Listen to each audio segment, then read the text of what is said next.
All right, folks, buckle up because we're diving into a deal so massive, it's making headlines worldwide. Is this a golden opportunity or a potential pitfall?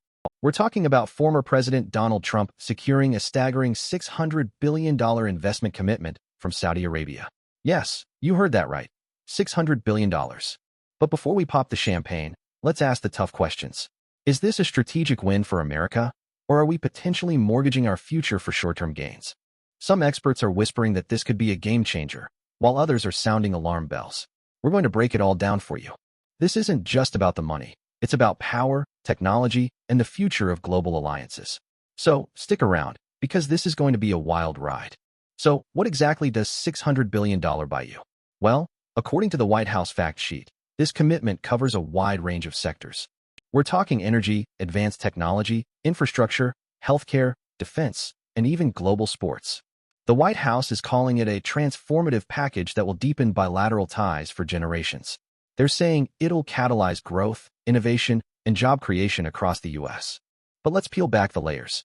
A significant chunk of this investment, around $20 billion, is earmarked for AI data centers and energy infrastructure within the U.S. This is huge.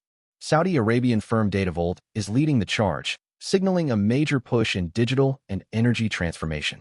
And it doesn't stop there. Tech giants like Google, Oracle, Salesforce, AMD, and Uber are committing a combined $80 billion toward transformative technologies in both countries. This is a massive injection of capital into the AI and tech sectors, potentially creating thousands of high-paying jobs. Now, let's talk infrastructure. U.S. firms Hill International, Jacobs, Parsons, and AECOM are set to provide $2 billion in services for major Saudi infrastructure developments. Think King Salman International Airport, King Salman Park, The Vault, and Qiddiya City. These are megaprojects that will showcase American engineering and expertise. But the real showstopper? A whopping $142 billion defense package. The White House is touting this as the largest defense sales agreement in U.S. history. This deal ensures Saudi Arabia's access to the most advanced American military systems and services.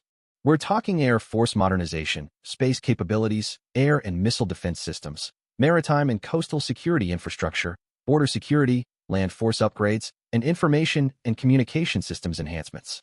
This is a massive boost for American defense contractors like Lockheed Martin and Raytheon, and will create countless jobs in the defense industry. But it also raises some serious questions about arms proliferation and regional stability. Is this the right move? Are we fueling an arms race in the Middle East? These are questions we need to consider. Let's not forget about healthcare. Shamek 4 Solutions, LLC, is investing $5.8 billion, including setting up a high-capacity fluid manufacturing facility in Michigan. This is a big win for U.S. supply chain resilience, ensuring that we're less reliant on foreign sources for critical medical supplies.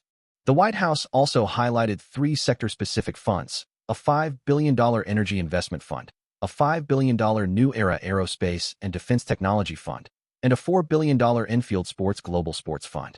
These funds are designed to drive innovation and create high-quality jobs in the United States, while also fostering long-term cooperation in sectors vital to our national and economic security. But are these funds truly independent, or are they subject to political influence? It's something to keep an eye on. Now, let's dive into the nitty-gritty. What's the real impact of this deal? To understand that, we need to look at the underlying economics and strategic implications. First, let's talk about the multiplier effect. This is an economic concept that describes how an initial injection of spending into an economy can lead to a larger overall increase in economic activity.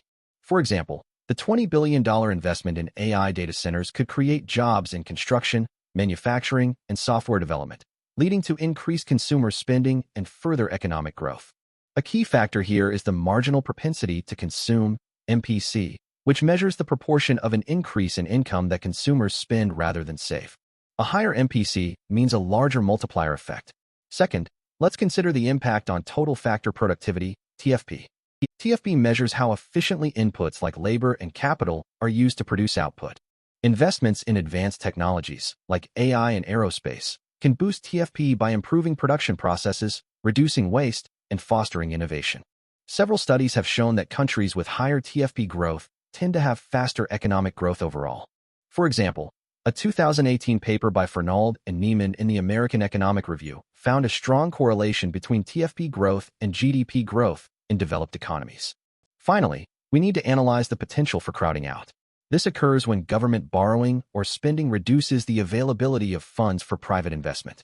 While this deal is primarily private investment, the sheer scale of the Saudi commitment could potentially divert capital away from other sectors of the U.S. economy.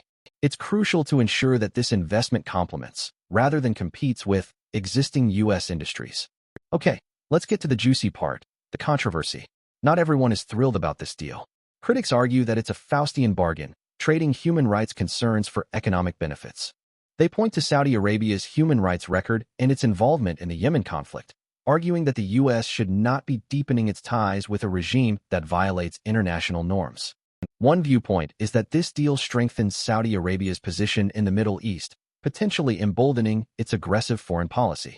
Critics worry that the $142 billion defense package could be used to fuel regional conflicts and undermine efforts to promote peace and stability.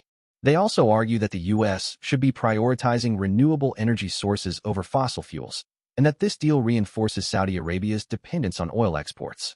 On the other hand, proponents argue that this deal is a pragmatic way to advance U.S. interests. They say that it creates jobs, boosts the economy, and strengthens our national security.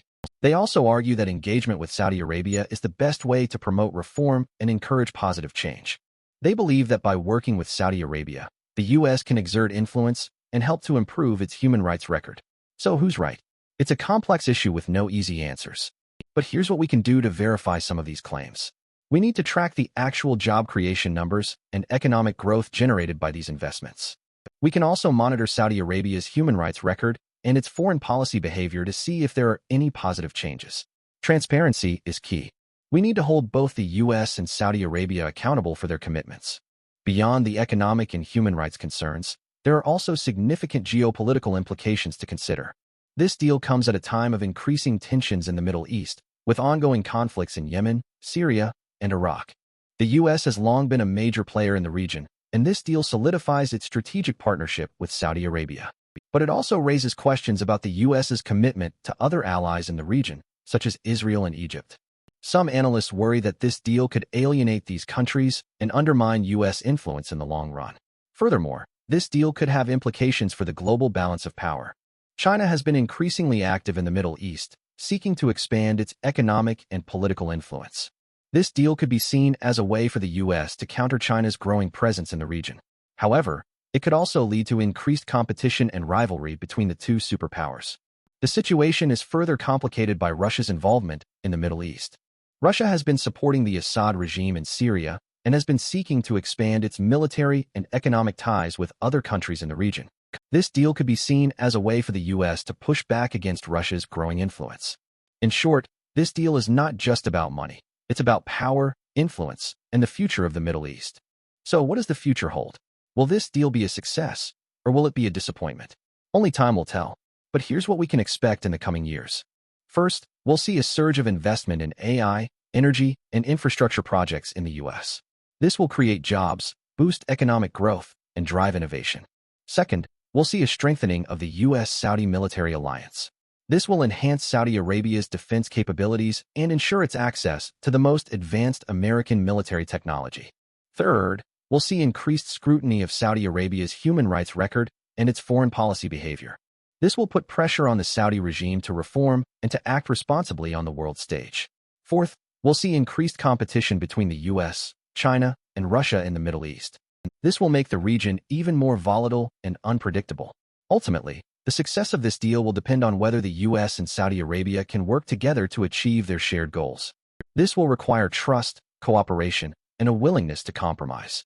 But if they can pull it off, this deal could be a game changer for both countries. Now, I want to hear from you. What do you think about this deal? Is it a good thing for America, or is it a risky bet? Let me know in the comments below. And don't forget to subscribe to our channel for more in-depth analysis of the latest tech and economic news.